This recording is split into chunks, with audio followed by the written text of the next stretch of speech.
I've spent the last 5 years living a lie, and the worst part isn't that people believe it, it's that I'm the one who engineered the deception. Look, I'm going to be real with you, friend to friend. Most people think having the goods is a winning lottery ticket. I thought so too. I thought I was the one holding the remote control to every room I walked into. But now I realize I wasn't the puppeteer. I was just the distraction. I used to call it the technique. It wasn't just about having a body that people noticed, it was about weaponizing it. If I needed a favor, a deadline extension, or even a free drink, I had a protocol. Step 1, the wardrobe. Step 2, the proximity. Step 3, the kill. The first time I noticed the power was back in college. I was late on a term paper, and the TA was a notorious stickler. I dressed with a specific intention, low cut, tight, impossible to ignore. I didn't just ask for an extension, I leaned over his desk until my chest lightly brushed his arm. I watched his brain flatline in real time. He stammered, looked at my chest, then my eyes, then back down. He gave me a week. Consequently, I learned that the world doesn't run on merit, it runs on dopamine. Since that worked so well, I leaned into it. I developed this move, involving my hair. I'd be in a meeting or a conversation where I felt the power dynamic shifting away from me. I'd reach back, throw my hair into a ponytail, and arch my back just enough to push everything forward. I'd close my eyes, pretending to be tired or focused. However, the timing was the real trick. I'd snap my eyes open at the exact moment a guy thought he was looking unobserved.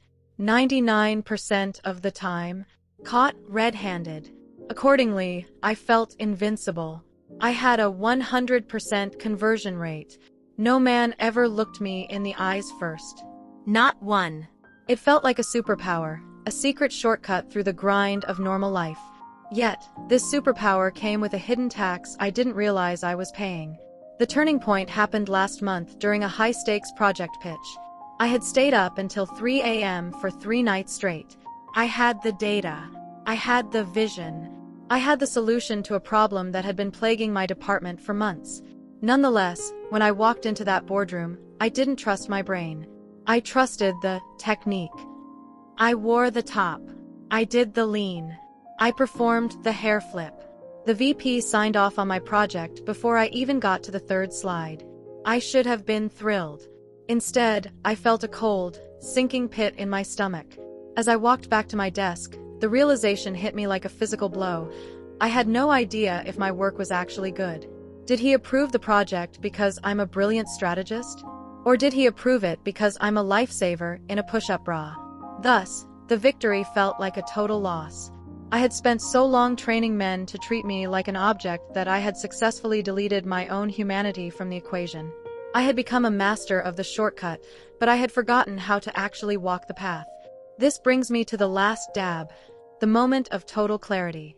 I was at a dinner party last weekend, surrounded by people who are genuinely successful. My friend Sarah was talking about her recent promotion. She was glowing, talking about the hard conversations she'd had and the respect she'd earned. When it was my turn to speak, I realized I had nothing to say. I didn't have respect. I had compliance. I looked at the men in the room and realized I was already calculating my angles. I was checking my cleavage in the reflection of a wine glass. I was ready to switch it on. But for the first time in my life, I felt disgusted. I'm not here to tell you that being attractive is a curse. That's a lie. It's a tool. But when you make a tool your entire identity, you become a hardware store instead of a person. I regret using my breasts as a lifesaver because, eventually, the lifesaver becomes an anchor. It keeps you afloat, sure, but it also keeps you stuck in one place, unable to swim toward anything deeper. I'm retiring the technique. I'm trading the low-cut tops for a sense of self. It's going to be terrifying to walk into a room and wonder if I'm enough without the distraction. Therefore, if you're out there thinking that a shortcut is the way to go, just remember, the faster you get what you want, the less you'll value who you had to be to get it. I'm finally ready to be looked in the eye. Even if it means hearing the word no for the first time in 5 years. That was heavy. Honestly, it's one of those stories that starts off sounding like a life hack or a power trip and ends up feeling like a cautionary tale. It's easy to judge from the outside, but you can really feel that moment of realization where she realizes she's trapped herself in her own game. There's a massive difference between getting what you want and being respected for who you are, and she hit that wall at 100 miles per hour. It makes you wonder, how many of the shortcuts we take in life end up cutting out the best parts of our own identity? If you never let people see your mind because you're too busy managing their distractions, you end up living in a very lonely world. I'm curious what you guys think about the 100% conversion rate versus the total loss she felt at the end. Is the shortcut ever worth the cost? Let me know in the comments.